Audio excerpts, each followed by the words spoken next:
ஒன்று பேதுருவின் புஸ்தகம் 3ஆம் அதிகாரம் 13வது வசனத்தை வாசி. நீங்கள் நன்மையை பின்பற்றுகிறவளானால் உங்களுக்கு தீமை செய்கிறவன் யார்? கண்களை மூடுவோம். நல்ல தகப்பனே, சர்வ வல்லமை உள்ள எங்கள் ஆண்டவரே, இந்த அருமையான நேரத்திற்காக உமக்கு ஸ்தோத்திரம். வேத வசனத்தின் ஆழத்துக்குள்ளே எங்களை கொண்டு செல்வீராக. உம்முடைய நாமம் மகிமைப்படுவதாக. எங்கள் ஆண்டவர் இயேசு கிறிஸ்துவின் நாமத்தில் ஒப்புக் கொடுத்து ஜெபிக்கிறோம் ஜீவனுள்ள நல்ல பிதாவே. அல்லேலூயா. ஒன்று பேதுருவின் புஸ்தகம் 3ஆம் அதிகாரம் 13வது வசனம். நீங்கள் நன்மையை பின்பற்றுகிறவளானால் உங்களுக்கு தீமை செய்கிறவன் யார்? இந்த நன்மையை பின்பற்றினால் தீமை நமக்கு வராது என்று நேரடியாய் வசனம் சொல்லுகிறது. ஆனால் நாம் எல்லோருமே தேவனை பின்பற்றுகிறவர்களாக இருக்கிறோம். பல நேரங்களிலே தீமையை நம்மை சந்திக்கிறோம். தீமை நம்மை கிராஸ் பண்ணது பல நேரத்தில் வருது. கர்த்தர் அனுமதிக்கக்கூடியதான சோதனைகள் அல்ல. கர்த்தர் அனுமதிக்கிற சோதனைகளை குறித்து இங்கே சொல்ல, தீமையை குறித்து சொல்கிறது. கர்த்தர் அனுமதிக்கிற சோதனையில் தீமை இருக்காது. கர்த்தர் என்ன கிடையாது? தீமை என்பதே கிடையாது. ஏன்னா அவர் நன்மையை உருவானவர், அவர் அன்பானவர். அவர் கரத்தில் என்ன இருக்காது? தீமை இருக்காது. எப்பவுமே ஒரு விஷயத்தை தான் நம்ம புரிஞ்சுக்கணும். தேவன் முழுவதும் நன்மை உள்ளவர், பிசாசு முழுவதும் தீமை உள்ளவன். அவங்ககிட்ட நன்மை என்பது கிடையாது, தேவனிடத்தில் தீமை என்பது கிடையாது. மனுஷன் மட்டும்தான் நன்மை தீமை ரெண்டும் ஃபிக்ஸ் ஆனவன். ஏன்னா நன்மை தீமை அறியத்தக்க விருட்சத்தின் கனியை புசித்ததுனால நமக்குள்ள என்ன இருக்கும்? நன்மையும் இருக்கும், தீமையும் இருக்கும். பிசாசுகிட்ட நன்மைன்னு ஒன்று இருக்கவே இருக்காது. அவன் சொல்றது பார்க்கறதுக்கு நன்மை மாதிரி இருக்கும், அதுக்கு பின்னாடி தீமை தான் இருக்கும். கர்த்தர் சொல்றது சில நேரத்தில் நமக்கு கஷ்டமா இருக்கும், அதுக்கு பின்னாடி நன்மை தான் இருக்கும். இஸ்ரவேல் ஜனங்களை 40 வருஷம் வனாந்தரத்தில் சுற்றி வர சொன்னார். அது அவங்களுக்கு பார்க்கறதுக்கு என்னவா இருந்தது? கஷ்டமாக இருந்தது. ஆனால் அதுக்கு பின்னால் இஸ்ரவேல் ஜனங்களுக்கு ஒரு நன்மை இருந்தது. கர்த்தர் நமக்கு தீமை செய்யவே மாட்டார். ஏன்னா அவர்கிட்ட தீமை என்கிறதான அந்த ஃபார்முலாவே கிடையாது. அப்படி ஒன்று கிடையவே கிடையாது. அவரால் நினைக்கவே முடியாது. உள்ளுக்குள்ளே இருந்தால் தானே வெளியே வரும். அப்படி ஒரு விஷயமே அவர்கிட்ட கிடையாது. ஸோ அவர் என்ன ஆகிறாருன்னு கேட்டிங்கன்னா, நாம் மனுஷன் தான் நன்மை தீமை அறியத்தக்கவர்களாக இருக்கிறோம். அப்படி இருக்கும் பொழுது நாம் நன்மையை பின்பற்றுகிறவரானால், தேவனை பின்பற்றுகிறவரானால், அதான் அதோட அர்த்தம். நன்மை அதுக்கு முன்னாடியும் ஆண்டவரை பற்றி அவர் பேசுகிறார் பேதுரு. நன்மையை பின்பற்றுகிறவரானால் அப்படின்னா என்ன அர்த்தம்னா, நாம் தேவனை பின்பற்றுகிறவரானால் நமக்கு தீமை செய்கிறவன் யார்? இன்னும் கொஞ்சம் ரோமரில் சொல்லும்போது சொல்லுவார், கர்த்தர் பட்சத்தில் இருந்தால் எனக்கு விரோதமாக இருக்கிறவன் யாரான்? அப்படின்னா என்ன அர்த்தம்? கர்த்தரை ஃபாலோ பண்ணுறவங்களுக்கு, கர்த்தரை உண்மையாய் தேடுகிறவர்களுக்கு, நன்மையை பின்பற்றுகிறவர்களுக்கு தீமை என்பது கிடையாதுன்னு வேதம் சொல்லுது. தீமை செய்கிறவன் யார்? தீமை செய்கிறவங்க இருக்காங்க, ஆனால் நமக்கு அவங்க தீமை செய்ய முடியாது. என்ன நினைச்சாலும் அவங்களால என்ன செய்ய முடியாது? செய்ய முடியாது. ஆனால் இது யாருக்கு பொருந்தும் அப்படின்னு கேட்டிங்கன்னா, நன்மையை பின்பற்றுகிறவரானால், கர்த்தரை பின்பற்றுகிறவரானால், அவரை பின்பற்றுகிறவர்களுக்கு. ஆனால் அவரை பின்பற்றுகிறவங்களுக்கு நிறைய தீமை வருது, நிறைய காரியம் நடக்குது. ஏன் அப்படி நடக்குது? என்ன காரணத்துக்காக நடக்குது? ஒரு சகோதரர் சமீபத்தில் ஃபோன் பண்ணார். ஃபோன் பண்ணி அவர் கிட்டத்தட்ட சில கோடி ஏமாந்துட்டார். சில கோடிகள் ஏமாந்துட்டார். ஏமாந்துட்டு கடைசியில் என்ன ஆயிடுச்சுன்னு கேட்டிங்கன்னு சொன்னால், அந்த பணம் திரும்பி வரக்கூடாத சூழ்நிலை ஆகி போய்விட்டது. அப்புறம் அவர் கேட்குறாரு, ஏன் என் வாழ்க்கையில் கர்த்தர் இதை அனுமதிச்சார் அப்படின்னு. அப்போ பல நேரத்தில் நமக்கு ஒரு சந்தேகம் வருது. நம்ம கர்த்தரை தேடுறோம், கர்த்தருக்கு பின்னாடி போடுறோம். ஆனால் என் வாழ்க்கையில் ஏன் இந்த மாதிரி தீமைகள் எல்லாம் நடக்குது? திருப்பியும் சொல்கிறேன், தீமைக்கும் கர்த்தர் அனுமதிக்கிற சோதனைக்கும் வித்தியாசம் இருக்குது. நீங்கள் ரெண்டுத்தையும் போட்டு என்ன செஞ்சிக்கக்கூடாது? கன்ஃபியூஸ் பண்ணிக்கக்கூடாது. கர்த்தர் அனுமதிக்கிற சோதனையாக இருக்குமானால் அவைகளுக்கு பின்னால் நிச்சயம் ஒரு நன்மை இருக்கும். சோதனைகளை சகிக்கிற மனுஷன் பாக்கியவான், முடிவில் அவன் என்ன பெறுவான்? ஜீவ கிரீடத்தை பெறுவான். அப்படிதான் பைபிள் சொல்லுது. ஆனால் தீமை என்பது கர்த்தர் அனுமதிக்காதது. கர்த்தர் சோதிக்கப்படுகிற எவனும் தேவனால் சோதிக்கப்படுகிற என்று சொல்லாதிருப்பானாக. பல சோதனைகளில் பல தீங்குகள் வரும்போது அதற்கு யார் காரணமாக இருக்கிறோம் அப்படின்னு கேட்டிங்கன்னா, நம்ம தான் காரணமாக இருக்கும். அப்போ இந்த பின்பற்றுகிற ஜனம், கர்த்தரை பின்பற்றுகிற ஜனத்திற்கு தீமை வருகிறதுனா நாம் எப்படி பின்பற்றுகிறோம்னு இருக்குது. அதை பேஸ் பண்ணி தான் தீமை வரதும் வராததும் இருக்குது. இப்போ இந்த வசனத்தை வாசிக்கும் பொழுது, இந்த கர்த்தரை பின்பற்றுகிற ஜனங்களில் நாம் எந்த கேட்டகரியை சார்ந்தவர்களாக இருக்கிறோம் அப்படிங்கிறத நம்ம சுய பரிசோதனை பண்ணி பார்க்க போகிறோம். ஏன்னா 1 Corinthians 11 சொல்லுது, நம்மை நாமே நிதானித்து அறிந்தோமானால் நாம் நியாயம் தீர்க்கப்படும் அப்படின்னு இருக்கு.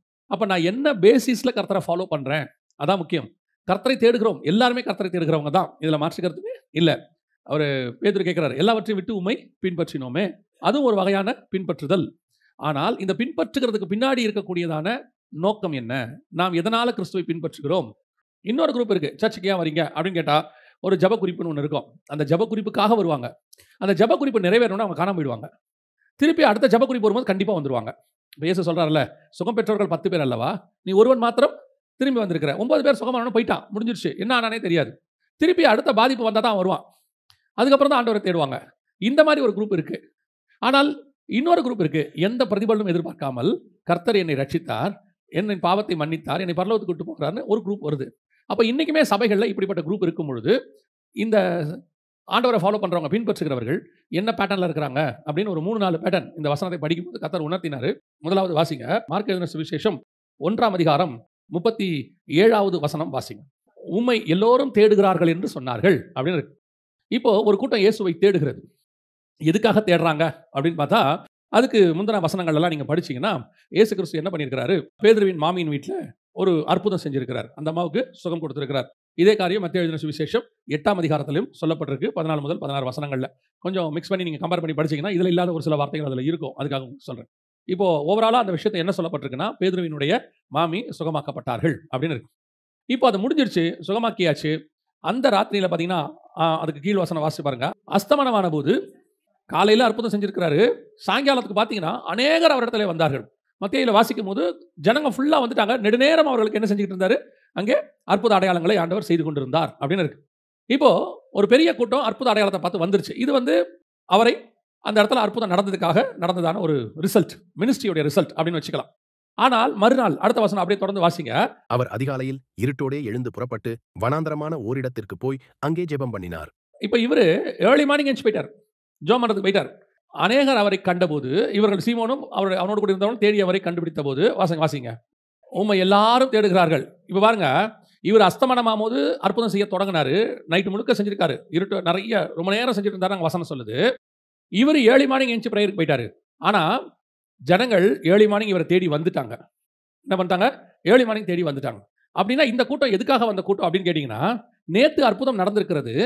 மிகப்பெரியதான ஒரு மாற்றம் அங்கே வந்திருக்கு. இந்த அற்புதத்தை கேட்டு நைட்டு போனவங்க எல்லாம் சொன்னதை வச்சு ஏர்லி மார்னிங் ஒரு குரூப் வந்துருச்சு. எல்லோரும் உம்மை தேடுகிறார்கள். இவங்க எல்லாம் எதற்காக இயேசுவை தேடுகிறார்கள்? இப்போ இவர்கள் தேடுகிறதுக்கான நோக்கம் என்ன, காரணம் என்ன அப்படின்னு பார்த்தீங்கன்னா, இவர்கள் ஒன்று இவங்க அற்புதத்துக்காக வந்திருப்பாங்க, இல்லை யாரையாவது அற்புதத்துக்காக கூட்டு வந்திருப்பாங்க. 2 ரீசன் தான் இருக்கும். ஒன்று இவங்க அற்புதத்துக்காக வந்திருக்கணும், இல்லை அற்புதம் செய்யறதுக்கு, சுகமளிக்கிறதுக்கு, விடுதலையாக்கிறதுக்கு யாரையாவது கூட்டிட்டு வந்திருக்கணும். அப்ப இவர்கள் அத்தனை பேருமே இயேசுவின் இடத்துல ஒரு விடுதலைக்காக, சுகத்திற்காக கர்த்தரை தேடி வருகிறதான ஒரு கூட்டம். இவங்களுக்கு தேவை இருக்கு, கண்டிப்பா இருக்கு. இவங்களுக்கு வந்து சரீரத்தில் விடுதலையோ அல்லது இருக்கு, அதுல எந்த மாற்று கருத்தும் இல்லை. ஆனால் இப்படி தேடுகிற கூட்டத்தை குறித்து இயேசு என்ன சொல்லுகிறார் பாருங்க. அடுத்த வசனம் வாசிங்க. எல்லோரும் உம்மை தேடுகிறார்கள் என்று அவன் சொன்னான். அடுத்த ஊர்களிலும் நான் பிரசங்கம் பண்ண வேண்டி இருக்கிறதால் இவங்க இப்ப திருப்பி இங்க போகவே இல்லை. திருப்பி இயேசு எங்க போல? பேதுருவின் மாமி வீட்டுக்கு போகவே இல்லை. என்ன காரணம்? 1906ல் அசுசா ஸ்ட்ரீட்னு ஒரு இடம் இருக்கு கலிபோர்னியாவில். அங்கே வந்து ஒரு எழுப்புதல் வந்துச்சு. அதான் வந்து நம்ம காலத்தில் பெந்தகோஸ்தே கால எழுப்புதல்னு சொல்லுவாங்க. அங்கே அப்போஸ்தலிக் ஃபெய்த்தில் வந்துச்சு. அங்கே ஆரம்பிச்சது பார்த்தீங்கன்னா, சாதாரணமாக ஒரு ஆராதனையில் அது ஆரம்பிச்சிச்சு. அதுக்கப்புறம் அது எப்படி நடந்துச்சுன்னு கேட்டிங்கன்னா, டெய்லி 3 ஆராதனை, காலையில், மத்தியானம், சாயங்காலம், 7 நாளும் ஆராதனை. அந்த மாதிரி 3 வருஷம் ஆராதனை. அந்த சர்ச்சில் டெய்லி 3 ஆராதனை, 7 நாளும் ஆராதனை. எத்தனை நாளைக்கு? 3 வருஷத்துக்கு ஆராதனை நடந்துச்சு. அப்படின்னா என்ன அர்த்தம் அப்படின்னு கேட்டீங்கன்னா, எழுப்புதல் ஆரம்பிச்சிருச்சு, அதை அவர்கள் தொடர்ந்து நடத்தி கொண்டே இருக்கிறார்கள். நிறுத்த முடியாது, அப்படியே போகுது. அந்த மாதிரி ஒரு எழுப்புதல் தான் இங்கே ஆரம்பிக்குது. இப்போ இங்கே ஆரம்பிக்கிறது அந்த மாதிரி ஒரு விஷயம் தான். இயேசு ஒரு சுகம் பண்ணார் பேதுருவின் மாமிக்கு. திரளான ஜனங்க வந்துட்டாங்க, கூட்டம் அலமோதுது. மறுநாள் காலையில் ஏர்லி மார்னிங் வந்துருச்சு. ஆனால் இயேசு சொல்றாரு, நாம் வேறு ஊருக்கு போக வேண்டி இருக்கிறது. இந்த பின்பற்றுகிற கூட்டம் ஒன்று இருக்குல்ல, எல்லோரும் உம்மை தேடுகிறார்கள். இவன் எதுக்காக தேடுறான்? ஒரு அற்புதம் நடந்தது, எனக்கு ஒரு அற்புதம் தேவை. இவங்க யாருமே தப்பா தேடுறாங்கன்னு சொல்ல முடியாது பாங்க. இவங்க எல்லாம் ஏதோ தப்பா தேடுறாங்க, இவங்க தேடுறதுல ஏதோ ப்ராப்ளம் இருக்கு அப்படின்னு நீங்க சொல்ல முடியாது. They need Christ. இயேசு அவர்களுக்கு தேவை. ஆனால் இயேசு வந்தது சுகமாக்குறதுக்காக மட்டும் இல்லை. இயேசு வந்தது விடுதலை கொடுக்கிறதுக்காக மட்டும் இல்லை. அதை விட பிரதானமான வேலை ஒன்று இயேசுக்கு இருக்கிறது. உங்களுக்கு தெரிஞ்சிருக்கும்னு நினைக்கிறேன். இயேசு கிறிஸ்து சுகமளிக்கிற அற்புதம் செய்கிறவராக வரவில்லை. இயேசு கிறிஸ்து ரட்சகராக வந்தார். இயேசு கிறிஸ்து மீட்கிறவராக வந்தார். அப்படி வரும்போது அதுல இது ஒரு பார்ட். இப்போ நாங்கள் அடிக்கடி சொல்லுவோம் அந்த வசனத்தை. அதான் மினிஸ்ட்ரியோடைய ஃபார்முலா.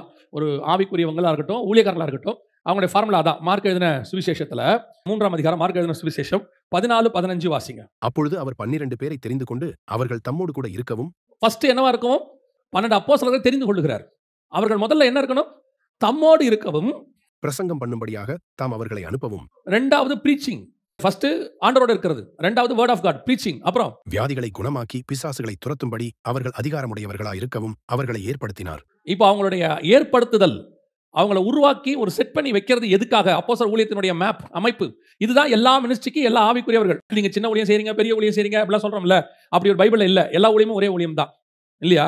இப்போ வந்து நீங்க சொல்லும் போது சொல்லலாம், கார்ல வந்து பாத்தீங்கன்னா டோர் நல்ல பெருசு, அப்புறம் வந்து பேனட் பெருசு, நெட்டு சின்னது அப்படின்னு. ஆனா நெட்டை கழட்டிருங்க, என்ன ஆகும்? வீல்ல இருக்கிற 6 நெட்டு சின்ன சின்னதா இருக்கும். அதை கழட்டிட்டா என்ன ஆகும்? எவ்வளவு பெரிய காரம் கீழே விழுந்துரும், கதை முடிஞ்சு. அதனால இதுல எது இம்பார்ட்டன்ட் இல்ல தான் பார்க்கணும், சின்னது பெருசுன்னு பார்க்க கூடாது. நெட்டு சின்னதான், ஆனா அது பண்ற வேலை பெருசு. அதே மாதிரி தான் ஊழியத்துல நான் என்ன வேலை பண்றேங்கிறது முக்கியம் இல்ல. மோசே மலைக்கு மேல போய் நியாயப்பிரமாணத்தை வாங்கிட்டு வராரு, பெரியசு அப்படின்னு நினைக்கிறோம். ஆனா யோசுவா ஆசாரிப்பு கூடாரத்துக்கு கீழே உட்கார்ந்து இருக்கிறாரு. இதை பார்க்கறதுக்கு சாதாரணமா இருக்கும். மேல போன நியாயப்பிரமாணம் அடுத்த ஜெனரேஷனுக்கு போகணும்னா இங்க யோசுவா வேணும். பார்க்கறதுக்கு சின்னதா இருக்கும். ஆனா இதுவும் மிக முக்கியமான ஊழியம். அப்படி இருக்கும்போது இந்த ஊழியத்தின் பாதையில நீங்க சின்ன ஊழியம், பெரிய ஊழியம் எப்படி வேணா வச்சுக்கோங்க. ஃபார்முலா இதான். முதல் என்னது? தம்மோடு இருக்கவும். அதுக்கப்புறம் வேர்ட் ஆஃப் காட் பிரசங்கம் பண்ண அனுப்பவும். இப்போ அடுத்த 3வது இடத்துல தான் சுகமாக்குறது, விடுதலையாக்குறது 4வது இடத்துல வருது. இன்னும் கூட நீங்க ஒரு வசனத்தை எடுத்துக்கோங்க. மார்க் எழுதின சுவிசேஷம் 16ஆம் அதிகாரம் கடைசி வசனம் வாசிங்க பார்ப்போம். அவர்களால் நடந்த அடையாளங்களினாலே என்னத்தை உறுதிப்படுத்தினார்? வசனத்தை உறுதிப்படுத்தினார். அப்போ 2வது வசனம் நம்ம வாசிச்ச மார்க் 3ஆம் அதிகாரத்துல 2வது வசனம் அந்த வசனத்தை 3வது இருக்கிற அடையாளங்களால உறுதிப்படுத்துறார். அப்போ இது வந்து ஒரு சப்போர்ட்டிங் டாக்குமெண்ட் மாதிரி அற்புத அடையாளம். இதெல்லாம் வச்சுக்கிட்டு முதல்ல ப்ரீச் பண்ணி ஜனங்கிட்ட வேர்ட் ஆஃப் காடை விதைக்கணும். அதுக்கு நான் முதல்ல அவரோட இருக்கணும். அதை தான் அவர் சொல்றாரு யோவான்ல எழுதும்போது, நானே வாசல், என் வழியாய் பிரவேசிக்கிறவன் உள்ளும் புறமும் மேய்ச்சலை கண்டடைவான். அதோட அர்த்தம் என்ன? வெளியே போய் மேய்ச்சலை கண்டடைந்து ஆத்மாதாயம் பண்றதுக்கு முன்னாடி முதல்ல நீ ஏன் கூட இருக்கணும், ஏன் கூட இரு உள்ளே. 2வது உள்ளே ஒரு மேய்ச்சல் இருக்கு, வேர்ட் ஆஃப் காட். இதை எடுத்துட்டு அப்புறமா ஜனங்கிட்ட போன அர்த்தம். அப்போ ஒரு கூட்டம் தேடும் பொழுது கர்த்தர் விரும்புகிறது என்ன அப்படின்னா, அற்புத அடையாளம் தேவையானதல்ல, ஆனால் அது பிரதானமானதல்ல. ஒரு இடத்துல அற்புத அடையாளம் பிரதானமாயிருச்சு. ஒரு ஆண்டவருக்குள்ள வந்து கொஞ்சம் ஊழியத்துக்கு வர புதுசுல எனக்குள்ள இருந்த தாட், என் மைண்டை சொல்றேன், எனக்குள்ள இருந்த தாட், ஒரு சபை இருக்கிற இடத்துல இப்போ இதை வச்சுக்கிட்டோம், பேதுருவின் மாமி சுகமாயிட்டாங்க, உடனே ஒரு கூட்டம் வந்துருச்சுல. அப்போ நாம என்ன நினைக்கிறோம்னா, நான் என்ன நினைச்சேன் அப்படின்னா, ஒரு அற்புதம், ஒரு பெரிய அற்புதம் ஒன்று நடந்தா போதும், அந்த இடத்துல சபை வளர்ந்துரும், அதில் என்ன செஞ்சிடும், சபை வளர்ந்துரும் அப்படின்னு பார்த்தேன். ஆனால் உண்மையிலேயே சபை வளர்வதற்கு காரணம் என்னன்னா, அற்புத அடையாளம் இல்ல, வசனம். வசனத்துல தான் சபை வளர்கிறது. ஒரு அற்புத அடையாளத்துக்கு பார்த்துட்டு ஜனங்க உள்ள வந்துருவாங்க. இது வந்து என்ன சொல்றது, உள்ள கொண்டு வருவதற்கான ஒரு சின்ன மெட்டீரியல், அவ்வளவுதான். ஆனா உள்ள வந்தவன் பரலோகம் போற வரைக்கும் இருக்கணும்னா வெறும் அற்புத அடையாளம் நடந்துகிட்டே இருக்கணும்னு அர்த்தம் இல்ல, செஞ்சுக்கிட்டே இருக்க முடியாது. அற்புத அடையாளம் தான் உள்ள கொண்டு வந்துச்சு, அதனால ஈஸியா இருக்கு, மாற்று கருத்து இல்ல. ஆனா உள்ளே வந்தவனை பரலோகம் வரைக்கும் கொண்டு போறது அற்புத அடையாளம் இல்ல, உள்ளே இருக்கிறவனை கொண்டு போறது வசனம். அடுத்து அடுத்து அடுத்து அந்த வசனம், அதான் 2வது மிக முக்கியமானது. ஆனா உள்ளே வந்த ஜனங்க அற்புதத்துக்கே இருக்கக்கூடாது. இப்ப இயேசு கிறிஸ்து திருப்பி பேதுரு வீட்டுக்கு போயிருந்தானா என்ன இருக்கும்? நேத்தை விட இன்னைக்கு இன்னும் கொஞ்சம் பெருசா நடந்திருக்கும். ஏன்னா கூட்டம் பெருசு, இன்னும் பெருசா நடந்திருக்கும், இன்னும் கூட்டம் அதிகமா வந்திருக்கும். இப்போ என்ன செய்வாங்க? அடுத்த 2 நாள் மீட்டிங் எக்ஸ்டெண்ட் ஆகும். இப்போ கர்த்தருடைய சித்தம் என்ன? நீ அற்புத அடையாளங்கள் செய்கிறவனாய் அழைக்கப்படவில்லை, நீ ரட்சிப்பை உலகத்துக்கு சொல்லுகிறவனாய் அழைக்கப்பட்டாய். நான் சுவிசேஷம் அறிவிப்பதற்காக வந்தவன், அற்புத அடையாளம் இல்ல. சில இடத்துல அற்புத அடையாளமே நடக்காது. அந்த இடத்துல ஜனங்கள் அவரை விசுவாசியாதபடினாலே அங்கே அவரால் அநேக அற்புதங்களை செய்ய முடியாமல் போயிற்று. இன்னும் ஒரு படி, இப்போ கர்த்தர் தேடி வரவங்க திரளான கூட்டம் வரணும்னா இந்த அற்புத அடையாளம் வேணும் அப்படிங்கிற ஒரு மைண்ட் நமக்கு இருக்குல்ல, எனக்கு இருந்ததுன்னு சொன்னல. இப்போ பைபிள் எடுத்து பாருங்க, யோவான் சாணனை குறித்து வேதம் சொல்லுது, அவன் ஒரு அற்புதத்தையும் செய்யவில்லை அப்படின்னு இருக்கும். ஆனா இப்போ யோவான் கிட்ட எப்படி ஜனங்க வந்தாங்க தெரியுமா? திரளான கூட்டமாகிய ஜனங்கள். அவன் இருக்கிறது வனாந்திரத்துல, யோர்தான் கரையோரத்துல. ஜனங்க வராங்க, அதிகாரிகள்ல இருந்து எல்லாரும் வந்து நிக்கிறாங்கன்னு வசனம் சொல்லுது. அப்படின்னா மினிஸ்ட்ரியோட சக்சஸ் என்பது அற்புத அடையாளத்தை பேஸ் பண்ணி அல்ல, நாம் அவரோடு இருக்கிறதை பேஸ் பண்ணி. நான் சொல்றது புரியுதா? அவர் சொன்னார்ல, அவர்கள் தம்மோடு இருக்கவும் அப்படின்னு சொன்னார்ல. அப்ப கூட இருந்து நீங்க என்ன ஊழியம் பண்ணாலும் கர்த்தர் அந்த ஊழியத்தை ஆசீர்வதிச்சார், அல்லது அந்த ஊழியத்தை கர்த்தர் வந்து கொண்டு போகணும்னு டிசைட் பண்ணிட்டார்னா, உங்களுக்கு கொடுக்கக்கூடிய அற்புத அடையாளத்தை வச்சு அல்ல, உங்க மேல இருக்கிற அபிஷேகத்தை வச்சே கர்த்தர் கொண்டு போயிடுவார். அது நடக்கும். நமக்கு தாட் இருக்கும், தீர்க்க தரிசனம் இருந்தால் தான் முன்னேற முடியும், ஒரு விடுதலை இருக்கணும், ஒரு ஹீலிங் இருக்கணும், நம்ம மைண்டே அப்படி தானே இருக்கு. இதெல்லாம் வேணும், திருப்பி வேணான்னு சொல்ல. ஆனா இது 3வது, முதல்ல அவரோடு இருக்கிறது. இப்போ யோவானை குறித்த வசனம் தெளிவா சொல்லுது 10ல, யோவான் ஒரு அற்புதத்தையும் செய்யவில்லை, not even a single one, ஒரு அற்புதத்தையும் செய்யவில்லை. ஆனா வந்த கிரௌட பாருங்க, எப்படி கூட்டம் வந்து நிக்குது. வனாந்திரம்னா என்ன? வயல் வெளி வனாந்திரம். ஊரை விட்டு வயல்வெளியை விட்டு வெளியே கிடக்கு வனாந்திரம், பாலைவனம். அங்க மீட்டிங் நடக்குது, ஜனங்க அங்க திரளாக போகிறார்கள். அப்படின்னா கர்த்தர், ஜனங்கள் உங்களை தேடி வருவதற்கு காரணம் உங்ககிட்ட இருக்கிற வரங்கள் அல்ல, உங்களோட இருக்கிற கர்த்தர்.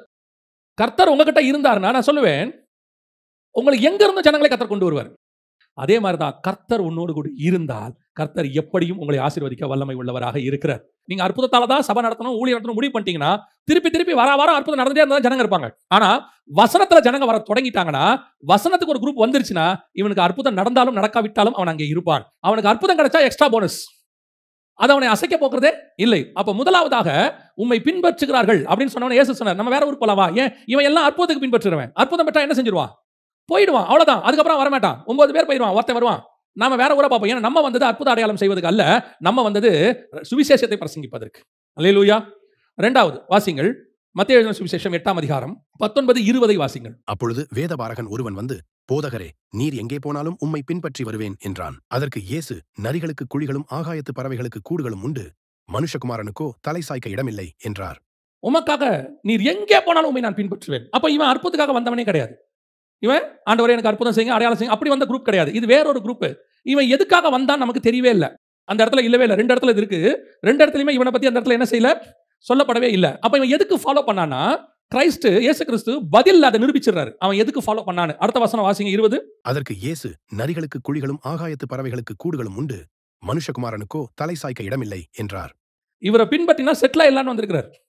இவரை பின்பற்றினா செட்டில் ஆயிடலாம், நல்லபடியா இருக்கலாம் அப்படின்னு. ஏன்னா இப்படி பார்த்துட்டே இருக்கான். ஒரு 12 பேரை கூப்பிட்டுருக்காரு. நீங்க அந்த 12 பேருடைய லைஃப் ஸ்டைலை பார்க்கணுமே. இந்த இயேசு கூட 12 பேர் இருந்தாங்கல்ல, எல்லாம் சாதாரண ஆட்கள்லாம் இல்லை. ஒருத்தன் தான் சின்ன பையன் போல, ரொம்ப யங்ஸ்டர். கல்யாணமானவெல்லாம் இருக்கான். பேதுருலாம் கல்யாணமானவர் எல்லாம் இருக்காங்க. பேதுரு, அப்புறம் வந்து கவர்மெண்ட் ஆஃபீஸர் ஒருத்தர் இருக்கிறாரு, மத்தியு டாக்ஸ் கலெக்டர், அவர் இருக்கிறாரு. இப்படி ஒரு குரூப்பே இருக்கு. அப்போ இயேசு கூட இருக்கிற வரைக்கும் அவங்களுக்கு என்ன இல்லை, ஒரு கவலை கிடையாது. அப்படியே போறது. யோவான் 2 பேர் அனுப்பி விடுவார், 2 சீஷர்கள் அனுப்பி விடுவார் இயேசுவை போய் பார்க்க சொல்லி. வந்தோடனே இயேசு சொல்வார், யோவான் உங்கள்கிட்ட அமிச்சாரு அப்படின்னோடனே, நீங்கள் வந்து நான் இருக்கிற இடத்தை பாருங்களும். அவ்வளோதான். வந்தவன் திருப்பி போவே இல்லை அவரை விட்டு. இயேசுநாதர் இருந்தால் மினிஸ்ட்ரி சூப்பர், கூடவே போகலாம், நல்லா சாப்பிடலாம். பணக்காரங்க வீட்டில் கூப்பிட்டு சாப்பாடு போடுறாங்க, சீமன் வீட்டில் கூப்பிட்றாங்க, கல்யாணத்துக்கு கூப்பிட்றாங்க, அப்புறம் எங்கே வேணால் கூப்பிட்றாங்க, போகிறோம் சாப்பிட்றோம், நல்ல மரியாதை. தீர்க்கதரிசிக்கிட்ட 12 சீஷர்கள்னு. இப்போ எலியா சீஷர்கள், எலிசா சீஷர்களை விட இவங்க சீஷர்களுக்கு நிறைய மரியாதை ஜாஸ்தி. எலிசாவோட சீஷர்களுக்கு தண்ணி சரியில்லாத ஊர் அது. சில நேரத்தில் அவங்களுக்கு வந்து இதெல்லாம் நடக்கும். இங்கே இயேசு கூட இருக்கிற வரைக்கும் பிரச்சனையே இல்லை, வெரி சேஃப். பல நேரத்தில் வெளியே இருந்து பார்க்கும்போது ஊழியம், ஐயோ இவர்கிட்ட போகலாம், அவர்கிட்ட போகலாம், ஊழியத்துக்கு வந்தால் சூப்பராக இருக்கலாம். இல்லை, ஒவ்வொரு ஊழியக்காரனும், நான் சொல்றது உண்மையாக ஊழியம் பண்ணுறவங்களுக்கு, ஃபர்ஸ்ட் ஜென்ரேஷன்காரங்க கண்டிப்பாக தங்கள் ஜீவனை ஊற்றி தான் ஊழியம் பண்ணியிருப்பாங்க. இன்றைக்கும் சொல்கிறேன், போய் மிஷனரிகளை போய் பாருங்க. சமீபத்தில் ஒரிசாக்கு போனோம், அதுக்கு முன்னாடி ஒரிசாக்கு போனோம், இப்போ மணிப்பூருக்கு போனோம். போயிட்டு வந்தீங்கன்னா மலைக்கு நடுவில், கிட்டத்தட்ட 150 கிலோமீட்டர் மலைக்கு நடுவில் போகணும். ஒரு டென்ட்டுக்குள்ளே தங்கியிருக்கான் ஊழியக்காரன். ஏன்னா அவன் சர்ச்சை எரிச்சிட்டாங்க. அந்த விசுவாசிகள் ஒரு 20 பேர் ஃபேமிலியோட ஒரே டென்ட்டு, 2 டாய்லெட் தான் இருக்குது. 120-150 பேருக்கு டாய்லெட், அவ்வளோதான். இன்ஃபெக்ஷன் ஆகுது. ஆனால் அதுக்கு நடுவில் என்ன ஆராய்ச்சிட்டு இருக்கிற ஆண்டவரை. எதுக்கு சொல்கிறேன், பல நேரங்களில் இயேசுவை பின்பற்றுவதுக்கு ஒரு கூட்டம் இருக்கு. எதுக்கு? ஏதாவது செல்ஃபாக செட்டில் ஆயிடலாம். இயேசு அவனை பார்த்தவன சொல்கிறாரு, நீ என்னை எதுக்கு ஃபாலோ பண்ண விரும்புகிற எனக்கு தெரியுது. நரிக்கு கூட குழி உண்டு, பறவைகளுக்கு கூடு உண்டு, எனக்கு என்ன கிடையாது, தலை சாய்க்கிறதுக்கு ஒரு சின்ன இடம் கூட கிடையாது. இன்னைக்கு இயேசுவை ஒரு குரூப் 2வது எதுக்கு ஃபாலோ பண்ணுது? முதல்ல அற்புத அடையாளத்துக்கு, 2வது ஒரு குரூப் இருக்கு ஆசீர்வாதத்துக்கு. ஏதாவது ஒன்று கிடைக்கும், இயேசுகிட்ட வந்து அது கிடைக்கும், இது கிடைக்கும். பார்க்கறதுக்கு அப்படிதான் தெரியுது. உண்மையும் சொல்றேன், இயேசுநாதர் ஆசீர்வதிக்காத ஆண்டவரே கிடையாது. இயேசு கிறிஸ்து ஆசீர்வதிக்கிற ஆண்டவர் தான். ஆனால் நீங்கள் பின்பற்ற வேண்டியது ஆசீர்வாதத்துக்காக அல்ல. அவர் சொல்றார், அதுக்கு நீ என்ன ஃபாலோ பண்ணாத, அதுக்காக நீ எங்கிட்ட என்ன செய்யாத, வராத. ஏன் அதை நினைச்சு எங்கிட்ட வந்தீங்கன்னா, நீ நினைக்கிற இந்த உலகத்தின் ஆசீர்வாதம் எதுவுமே இல்லைங்கிறார். அதான் உண்மை. இயேசுகிட்ட வராதவங்க உலகத்தில் பிசினஸ் மேனா இருக்காங்களா இல்லையா? சக்சஸ்ஃபுல்லாக இருக்கிறாங்களா இல்லையா?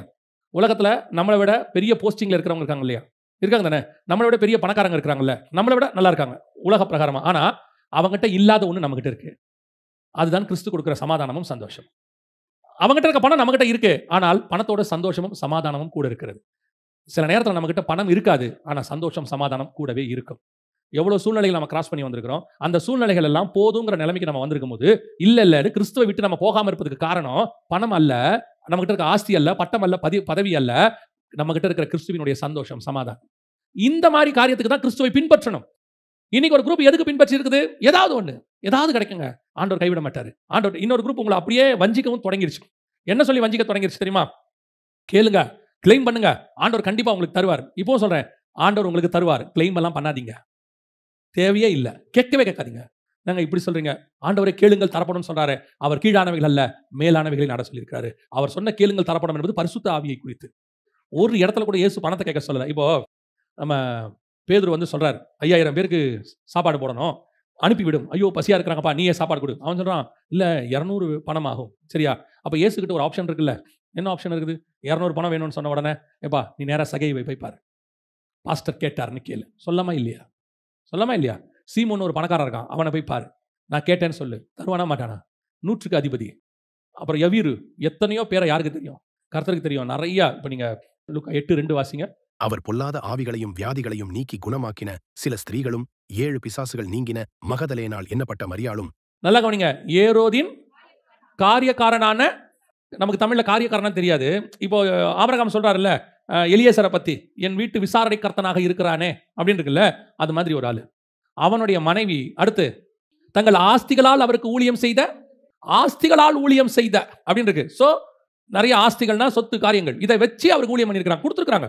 அப்போஸ்தலர் பாதத்துல வித்து வச்ச மாதிரி இயேசு கிட்ட கொடுத்துருக்காங்க. ஆனா இயேசு சொல்றாரு, என்னிடத்தில் என்ன இல்லை, தலை சாய்க்க கூட இடம் இல்லை. 200 பணம் இல்லை, இருந்திருந்தா இயேசு கொடுத்துருப்பாரு, வாங்கிட்டு போப்பா, யூதாஸ் காரியத்துல பேக் இருக்குது பாரு, எவ்வளவு இருக்கு பாரு, கொடுத்துரு, மிச்சத்தை அந்த கடைக்காரட்ட சொல்லு, இயேசு கிறிஸ்து வரும்போது தருவார்னு சொல்லிருக்கலாமா இல்லையா? எத்தனையோ ஆப்ஷன் இருக்கு. ஒரு இடத்துல டாக்ஸ் கட்ட வழி இல்ல, பேதுரு சொல்றாரு டாக்ஸ் கட்ட சொல்றாங்கன்ட்டு. இப்போ அவருக்கு ஆப்ஷன் இருக்கு. எத்தனை பேர்ட்ட கேட்டா ஒரு டாக்ஸ் கொடுத்துருக்க போறாங்க? இயேசு கிறிஸ்து சொல்றாரு, போய் மீன் வாயை பாரு, எனக்கும் கட்டு உனக்கும் சேர்த்து கட்டுங்கிற. அப்ப இயேசு கிட்ட அட் பிரசன்ட் காசு இல்ல, அந்த இடத்துல அவர்கிட்ட இல்ல. இருந்தா மீன் வாயை பார்க்க வேண்டிய அவசியம் இல்ல, இருந்தா அற்புதம் செய்ய வேண்டிய அவசியம் இல்லை. தெளிவா இயேசு சொல்றாரு, என்கிட்ட அது இல்ல, அதுக்காக என்ன நீ ஃபாலோ பண்ணவே பண்ணாது. அதோட அர்த்தம் என்ன? உன் இம்மைக்காக கிறிஸ்துவை ஃபாலோ பண்றது தேவையில்லாதது. அப்படி நீங்க ஃபாலோ பண்ணீங்க, அதாவது ஒரு வியாதி இருக்கு, ஒரு விடுதலை வேணும், டாக்டர்ஸ் கைவிட்டாங்க, இதுக்கு கிறிஸ்துவை நாம் வந்து தேடுறோம், சுகமாக்குறோம், அதுக்கப்புறம் கிறிஸ்துவகிட்ட போயிடணும். இது ஒரு சின்ன இன்சிடென்ட், அவ்வளவுதான். ஆனால் இதுக்காகவே, ஆஸ்திக்காகவே, சம்பாத்தியத்துக்காகவே சிலர்லாம் பார்த்தீங்கன்னா எப்போ இயேசுக்குள்ள வந்தாங்களோ சாகர வரைக்கும் ஏதாவது பூமிக்குரியதை கேட்டுக்கிட்டே இருப்பாங்க. ஆண்டவர்கிட்ட கேட்டுக்கிட்டே இருப்பாங்க. வந்த உடனே கேட்பாங்க, நான் ரட்சிக்கப்பட்டேன், இன்னும் என் பிள்ளைகளுக்கெல்லாம் கல்யாணமே ஆகலை, அவங்களுக்கு எப்படியாவது சர்ச்சில் வச்சு கல்யாணம் ஆயிடணும், நல்ல மாப்பிள்ளை கிடைக்கணும், பையனுக்கு வேலை கிடைக்கணும். இப்போ இது வந்து ஜப குறிப்பு.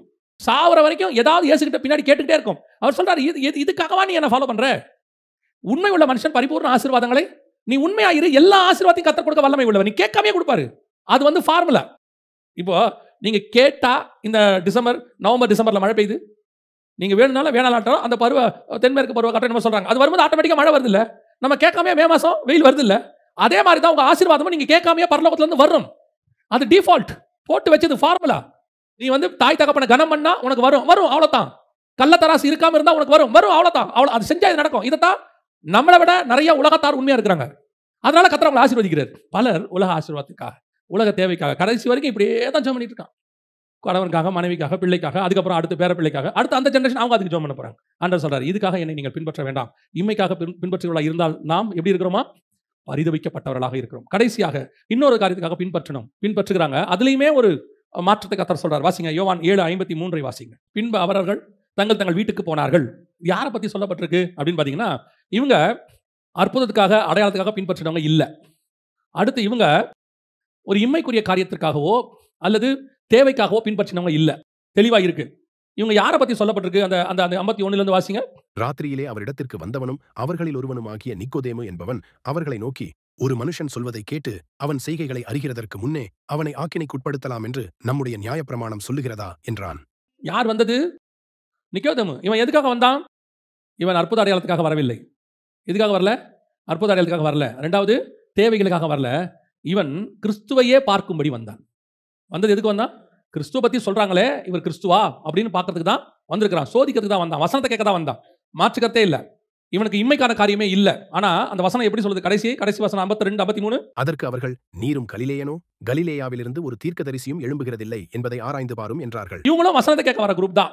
ஆனா இதுல 2 வகையான குரூப் இருக்கு. ஒன்று, அவர்கள் தங்கள் வீட்டுக்கு கேட்பாங்க, போயிடுவாங்க. வருவாங்க, கேட்பாங்க, போயிடுவாங்க. அந்த வசனத்துல நிக்க மாட்டாங்க. இவங்களுக்கு வசனத்தை தான் கேட்பாங்க. இன்னும் இது நான் சொல்றது இன்னும் ஒரு படி மேல, ஸ்பிரிச்சுவல் ஸ்டாண்டர்ட். இன்னும் வருவாங்க, வேற எதுக்காகவே வர மாட்டாங்க சர்ச்சுக்கு. வந்து கூட இவங்க ஆண்டவர்ட்ட அதை கொடுங்க, இதை கொடுங்க ஜெபம் பண்ண மாட்டாங்க. நல்லா உட்காந்து வசனம் கேட்பாங்க. 1.5 மணி நேரம், 2 மணி நேரம். புதன்கிழமை பைபிள் ஸ்டடி வச்சா பைபிள் ஸ்டடி, ஏதாவது ஸ்பெஷல் மீட்டிங் வச்சா ஸ்பெஷல் மீட்டிங். பியூர்லி வசனம் கேட்கிற குரூப். ஆழமா வசனம் கேட்பாங்க. ஆனால் அந்த வசனத்தை கேட்டுவிட்டு அவர்கள் இருதயம் திரும்பி அதே இடத்துக்கு போயிடும். வசனம் அவர்களுக்குள்ள என்ன செய்யாது? கிரியை செய்யாது. ஆனா கேட்கறதுல இன்ட்ரெஸ்ட், கேட்கறதுல அவர்கள் தீவிரிப்பார்கள். ஆனால் செய்கிறதுல அவங்க ரொம்ப ஸ்லோவா இருப்பாங்க.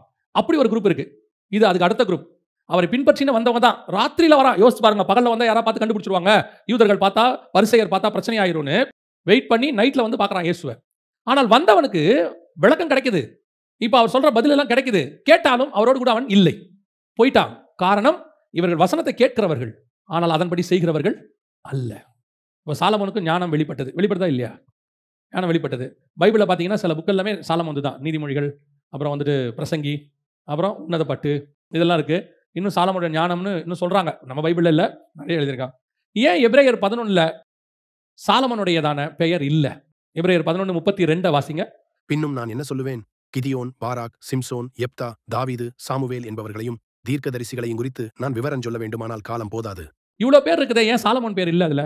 கிதியோன், பாராக், சிம்சோன், யெப்தா, தாவீது, சாமுவேல். இதுக்கு முன்னாடி பாருங்க, ஆபிரகாம் இருப்பாரு.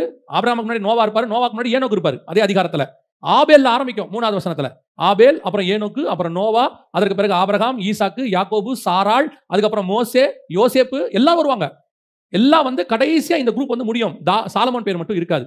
அர்த்தம் என்ன அப்படின்னு கேட்டா, சாலமோனுக்கு நிறைய ஞானம் கிடைச்சிச்சு. எல்லாம் இருந்துச்சு. அதை எதையுமே அவன் தன் வாழ்க்கையில் அபியாசப்படுத்தவில்லை. அவன் நல்ல பிரீச்சர், பிரசங்கி. பிரசங்கினா என்ன அர்த்தம்? பிரீச்சர், நல்ல பிரீச்சர். ஆனால் அவன் அதை கை கொள்ளுகிறவன் அல்ல. இயேசு சொல்றாரு, அவர்கள் சொல்லுகிறபடி செய்யுங்கள், அவர்கள் செய்கிறபடி. அது சாலமோனுக்கு கரெக்டா பொருந்தும். சாலமோனுடைய ஞானம் அபிருத முடியாது, அளவிடவே முடியாது. அப்படி ஒரு ஞானம். சாலமோனுடைய பிரசங்கியை பார்த்து தான் மாயை, உலக மாயைன்னு புரிஞ்சாதான் உன்னதமான நேசம் என்னது அர்த்தம் முடியும். பிரசங்கிக்கு அடுத்து உன்னத பாட்டு இருக்கும். அதோட அர்த்தம் என்னன்னா, உலகம் மாயைன்னு புரிஞ்சாதான் இயேசுடைய உன்னத அன்பு உங்களுக்கு புரியும். எவ்வளவு அழகா அவன் அமைச்சிருக்கான் பாருங்க. ஆண்டவர் அமைச்சு கொடுத்துருக்காரு. அவ்வளவு வெளிப்பாடு இருக்கு. அவன் ஒன்லி பிரசங்கியார். அதை தான் வாழ்க்கையில அபியாசப்படுத்தணும்னு நினைக்காத ஒரு குரூப். வருவான், ஆண்டவர்கிட்ட ஞானத்தை கேட்பான், அடுத்தவங்களுக்கு சொல்லுவான், போயிடுவான். அதை அவன் வாழ்க்கையில யூஸ் பண்ண மாட்டான். ஒரு பிரசங்கியார் சொன்னார், பிரசங்கம் முதல்ல உனக்கு, அப்புறமா தான் ஜனங்களுக்கு. மெசேஜ் ப்ரிப்பேர் பண்றோம். அவர் சொல்லுவார் அழகா, ப்ரிப்பேர் யுவர் செல்ஃப். மெசேஜ் தானா ப்ரிப்பேர் ஆகும் பாரு. இன்னைக்கு நாம நிறைய பேருக்கு சுவிசேஷம் சொல்ல விரும்புகிறோம், போதிக்க விரும்புகிறோம், அநேக காரியங்களை அவர்களுக்கு சொல்லிக் கொடுக்க விரும்புகிறோம். நாம் அதை செய்கிறோமா? பவுல் சொல்றாரு, நிருபணம் என்ன தெரியுமா? நீங்களே எங்கள் நிருபங்களாக இருக்கிறீர். நான் எழுதுறது எழுத்தல்ல, அந்த எழுதுற எழுத்துக்கு சாட்சியா வாழ்றீங்களே, இந்த வாழ்க்கை தான் நிருபம். இன்னைக்கு நம்ம அந்த நிருபம் சாட்சியா நிக்கிறோமா? நம்ம வசனத்தை கேட்கிறவங்க திரும்பி போயிட்டாங்க. வசனம் சொல்லுது, அவர்கள் திரும்பி போனார்கள். இயேசு கிட்ட வந்த எத்தனையோ பேர் திரும்பி போயிட்டே இருக்கான். வர்றான், கேட்கறான், போறான், வரான், கேட்கறான், போறான். ஒரு இடத்துல ஒரு குரூப் வரான், அப்பத்துக்காக என்னை பின்பற்றுகிறீர்கள். வர்றான், வசனம் கேட்கறான், சாப்பிடுறான், போயிடுறான். ஒரு இடத்துல ஜனங்கள் கேட்டு ஆச்சரியப்பட்டு அவர்கள் தங்கள் வீடுகளுக்கு திரும்பி போனார்கள். இங்க வசனம் சொல்லுது, அவர்கள் தங்கள் வீட்டுக்கு போனார்கள். கேட்கறதோட சரி, அது உள்ளே போக மாட்டேங்குது. எப்படி சபைக்கு வந்தாங்களோ கேட்டுட்டு வீட்டுக்கு போகும்போது அதே தான், ஒரு மாற்றம் இல்லை. அப்புறம் எதுக்கு உட்காந்து கேட்கணும் வசனத்தை? நானும் சர்ச்சுக்கு போனேன், நானும் அட்டெண்டன்ஸ் போட்டேன், நானும் இந்த சர்ச்சில் மெம்பரு. இது உங்களை நிச்சயம் பரலோகத்துக்கு கூட்டிட்டு போகாது. இங்க வந்து சொல்லப்படுகிற வசனத்துக்கு உங்க ஜீவியம் மாறணும். போதிக்கிற எனக்கும் மாறணும், கேட்கிற உங்களுக்கும் மாறணும். போதிக்கிற நீங்கள் அதன்படி செய்யாவிட்டால் ஐயோ, இங்க இதான் பிரச்சனை. இந்த பெரிய கொடுமை என்னன்னா, போதிக்கிறவன் கேட்டுட்டு அதன்படி செஞ்சுட்டானா அந்த கேட்கிற ஜனங்க கூட பரலோகத்துக்கு போயிடும், போதிக்கிறவன் போக மாட்டான். ரொம்ப கேர்ஃபுல்லாக இருங்க. ஆண்டவர் உங்களுக்கு வசனத்தை கொடுக்கிறார். எதற்காக? கேட்டுவிட்டு போவதற்கு அல்ல. யோவான் 6:68 வாசிங்க. சீமோன் பேதுரு அவருக்கு பிரதியுத்தரமாக, ஆண்டவரே, யாரிடத்தில் போவோம்? நித்திய ஜீவ வசனங்கள் உம்மிடத்தில் உண்டே. இவனுக்கும் நிக்கோதேமுக்கும் என்ன வித்தியாசம்? அவனும் கேட்டான், இவனும் கேட்டான். ரெண்டும் நித்திய ஜீவ வசனம் தான். அவன் வீட்டுக்கு போயிட்டான், இவன் இவர் கூடவே தங்கிட்டான். இவன் தங்கினதுக்கு காரணம் என்ன தெரியுமா? பேதுரு தங்கினதுக்கு காரணம், இவனும் ஒரு காலத்துல நம்மள மாதிரி வந்த ஆள் தான். மீன் இல்லைன்னு வந்தான், ஆண்டவர் மீன் கொடுத்தாரு. இப்ப சொன்னாரு, மீனை விட்டுருன்னாரு. சரி, விட்டுட்டேன். இப்ப மத்தேயு 19 வரான். ஒரு பெரிய பணக்காரன் வந்துட்டு போறான். உடனே ஆண்டவரை பார்த்து கேட்கிறான், ஆண்டவரே, எல்லாவற்றையும் விட்டு பின்பற்றினோமே, எங்களுக்கு என்ன கிடைக்கும்? சரி, உலக பிரகாரமா இல்லைன்ட்டீங்க, வேற ஏதாவது கிடைக்குமா? இப்போ ஆண்டவர் சொன்னார், இல்லை, இம்மைக்குரியது அல்லவே இல்லை, எல்லாம் மறுமைக்குரியது. இப்போ பேதுருக்கிட்ட வசனம் இருக்கு, எல்லாம் இருக்கு. இப்போ சொல்றான், நீங்களும் போய்விட மனதா இருக்கு. அது முந்தின வசனத்தில் இயேசு கேட்பாரு, நீங்களும் போய்விட மனதா இருக்கிறீர்களோ? அப்படிதான் இருக்குது, நீங்களும் போய்விட மனதா இருக்கிறீர்களோ? இப்போ சொல்றான், எங்க போய் சொல்றீங்க? நான் ஒன்றும் குழிக்காகவோ கூடுக்காகவோ உங்களை பின்பற்றுகிறோம் அல்ல, நான் அற்புதத்துக்காக அடையாளத்துக்காக பின்பற்றுகிறோம் அல்ல, நான் நித்திய ஜீவ வசனத்தை கேட்டுட்டு நல்லா இருக்குன்னு சொல்லிட்டு திரும்பி போகிறவன் அல்ல, அதை கேட்டு விட்டு உங்களோடு கூட இருக்கிறவன் நான். வேற யாருக்கிட்ட போவேன்? வசனம் இருக்கு, கேட்கிறேன், ஆனா போகிற கூட்டம் அல்ல, அவரோடு கூட நிற்கிற கூட்டம், நன்மையை பின்பற்றுகிறவன். இந்த கூட்டத்துக்கு தான் தீமை என்பதே கிடையாது. இப்ப சொல்லுது பைபிள், உலகத்தின் அதிபதியானவன் என்னிடத்தில் வருகிறான். அவனுக்கு என்னிடத்தில் ஏன்? அவன் சோதிக்கிறது என்கிட்ட ஒண்ணுமே இல்லை. என்கிட்ட இருக்கிறது ஒண்ணே ஒன்று இருக்கு, நித்திய ஜீவ வசனம். நல்ல வசனம் இருக்கிறவன பிசாசு கூட சோதிக்க முடியாது. இயேசு கிறிஸ்து கிட்ட வந்து பிசாசு சோதனை வச்ச போது வசனத்தில் அவர் ஜெயிச்சார், அவ்வளவுதான். அதுக்கப்புறம் பிசாசு அவரை விட்டு விலகி போனார். இப்ப நம்ம இயேசுவை எதற்கு பின்பற்றுகிறோம்? அதான் முக்கியம். முதலாவது அற்புத அடையாளங்களுக்காகவா? இரண்டாவது ஆண்டவருடைய உலக பிரகாரமான ஆசீர்வாதத்துக்காகவா? குழிகளுக்காக, கூடுகளுக்காக, இருப்பிடத்திற்காக, சாப்பாட்டுக்காக? ஆண்டவர் சொல்றாரு, அந்த அடைக்கலான் குறைவுகளை பார்க்க நீங்கள் விசேஷித்தவர்கள் அல்லவா? சாலமோன் முதலாவது கொண்டு அப்படி கொடுக்கவில்லையே. ஆண்டவர் என்ன குறை வச்சிருக்காரு? நமக்கு எல்லாம் கொடுத்திருக்காரு, ஒரு குறையும் இல்லாம தானே வச்சிருக்காரு ஆண்டவர். அது ஆண்டவர் நமக்கு கொடுத்த ஆசீர்வாதம் அல்லவா? நான் அதுக்காகவும் பின்பற்றல. அடுத்து எதுக்கு பின்பற்ற? வசனத்தை நல்லா கேட்கிறோம், கேட்டுட்டு போகிற கூட்டம் அல்ல, கேட்டுட்டு அவரோடு கூட நிற்கிற கூட்டம். அநேகர் கேட்டுவிட்டு போய் விட்டார்கள். 70 பேர் வந்தான், கேட்டான், பிரச்சனை வந்துச்சு, போயிட்டான். யார் நிலை நிற்கக்கூடும்? இதெல்லாம் ரொம்ப கடினமா இருக்கு. இவன் சொல்றான், எங்கேயும் போக முடியாது. நீயும் போறியா? எங்க போக சொல்றீங்க? அவன் அதுக்கு அர்த்தம் என்ன தெரியுமா? ஆப்ஷனே இல்லைங்கிறான். எனக்கு வேற ஆப்ஷனே இல்லை, ஏ பீனே கிடையாது, ஒரே ஆப்ஷன் தான், ஒரே ஆன்சர் தான். அந்த ஆன்சர் நீங்க தான். இப்படி பின்பற்றுகிறவனை ஒரு நாளும் இந்த உலகத்தினுடைய தீங்கு துக்கப்படுத்தாது. காரணம், அவன் நன்மையை பின்பற்றுகிறவன். அல்லேலூயா. நாம் ஜெபிக்க போகிறோம். எந்திரிக்கலாமா? நாம தேவ சமூகத்தில் ஒப்பு கொடுப்போம். ஆண்டவர் சமூகத்தில் நாங்கள் வேறு யார் இடத்துல போவோம்? ஆண்டவரே, உண்மையா இருதயத்தின் ஆழத்துலன்னு சொல்லுங்க. இல்லைன்னா கர்த்தருக்கு தெரியும், அவர்களோ என்னை வாயினால் கனம் பண்ணுகிறார்கள், இருதயமும் தூரமாக இருக்கிறது. நீங்க எதுக்காக ஆண்டவரை ஃபாலோ பண்றீங்க?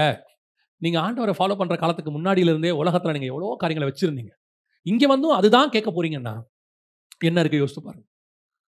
எகிப்துல எல்லா கலைகளையும் கற்றவன் பார்வோன்ட்ட போய் அதே கலையை பத்தி பேச போறானா கர்த்தர் கூட இருக்கிறாருங்கிறத எப்படி காட்ட முடியும்? கர்த்தர் அதுக்காக மோசையை கூப்பிடல, அவர் வேறொரு பிரமாணத்துக்காக அவரை கூப்பிட்டிருந்தார். ஒப்பு கொடுப்போம் தேவ சமூகத்துல. சர்வ வல்லமை உள்ள எங்கள் ஆண்டவரே, இந்த அருமையான நாளுக்காக நமக்கு நன்றி ஆண்டவரே. இந்த வார்த்தைகள் எங்களுக்குள்ளே 100க்கு 100 கிரியை செய்வதாக கிருபையுள்ள கரத்தில் எங்களை தாழ்த்துகிறோம். ஆசீர்வதியும் இயேசு கிறிஸ்துவின் நாமத்தில் பிதாவே.